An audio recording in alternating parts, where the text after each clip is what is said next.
So let's talk about then what is next in the Russia situation and the implications, right, for all of this that we are talking about. I want to bring in Timothy Fry. He's professor of post-Soviet foreign policy at Columbia. He's the author of Weak Strongman, The Limits of Power in Putin's Russia.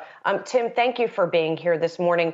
And firstly, since your expertise is looking at the limits of Putin's power, we're seeing that play out in some ways into the Russian incursion into Ukraine. There's lots of reports about Russian soldiers either surrendering or the military just not being as strong as anticipated. What is your read of that and what it means for his leadership? Great. So often Russian politics get reduced to Vladimir Putin's personality and occupational background, being in the KGB. But he governs a country of 11 time zones, and he has to balance the threat of a coup from his inner circle as well as the threat of mass mobilization. And the invasion of Ukraine has made both of those challenges so much more difficult. This was a decision that was taken by a single individual in consultation with maybe a half dozen members of his National Security Council. So there's very little elite buy-in. And the Russian public has always been skittish about conflict with Ukraine and is perfectly willing to recognize Ukrainian sovereignty. The public opinion is very clear on that question. So what we've seen is, a great deal of repression within Russia, both of the mass public and a real attempt to silence elite opinion. And that's a very difficult thing to do in a country with as diverse interests as Russia has. Tim, if the West joins forces here, as was speculated over the weekend, to ban Russian oil, how might Putin respond to that? Well, that would be a big hit on the Russian economy, but the Russian economy is already at the threat of seizing up. The sanctions on the central bank are really unprecedented, and they're much greater than I think anyone expected, certainly than Vladimir Putin expected. The politics of an oil embargo, broadly speaking, are difficult because of, many countries rely on oil. There's an energy crisis. Prices are very high in Europe. So it's possible, but I think we should really focus on just the huge hammer of financial sanctions that have been put on the Russian economy that have already caused the currency to be, to go from 75 rubles to 140 rubles to the dollar. So these are really big impact sanctions. So then how long can Putin keep this war going? I mean, it seems as though reportedly, for example, in his comments to Emmanuel Macron in France, he's determined to see this through, whatever that means in his eyes. Do you think should that always he be will careful. be able to? Politicians often say things they don't really mean. So this could be, of course, just a bargaining ploy.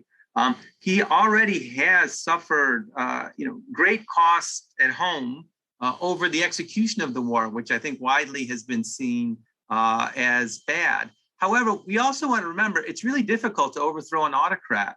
All of the economic elites are looking around at each other and thinking, yes, things are really tough now, but if we go after the king and we miss, things are likely to be a lot worse.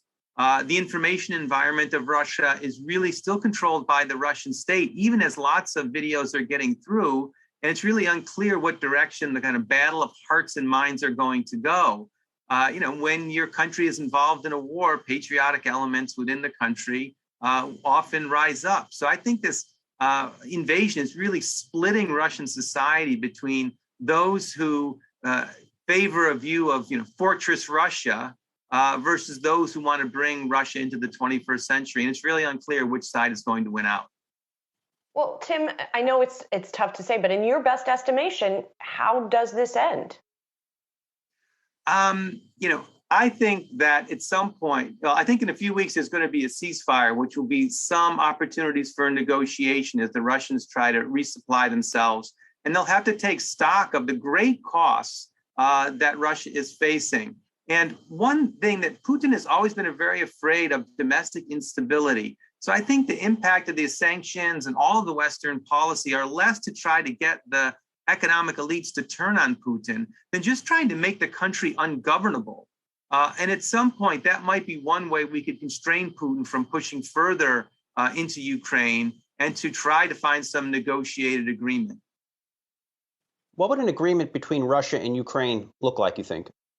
It's very difficult to see right now. I think both sides, typically agreements come about after there's been a military stalemate, and then the countries are just forced to recognize the gains that have happened on the ground. Now, Russia's ability to occupy the country, given the incredible hostility of the Ukrainian population towards Russia, and again, that's something that didn't exist 10 years ago, would make a long-term occupation really difficult.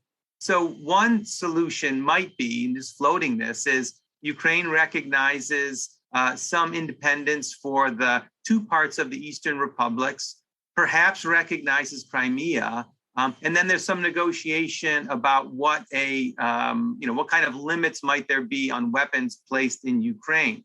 Now, this would be a very difficult political sell in Ukraine. Ukraine seems to be in no mood to negotiate. They feel like they can wear down the Russian government, and by inflicting costs, they can really make life uncomfortable for Putin. So the win set of agreements that would be acceptable in Kiev, Moscow, and the West is still very small. Well, let's hope whatever happens, there is at least some kind of minimization of further bloodshed that's going on in Ukraine. Timothy, thank you so much for your perspective on this really interesting stuff. Timothy Fry is professor of post-Soviet foreign policy at Columbia University. Thank you.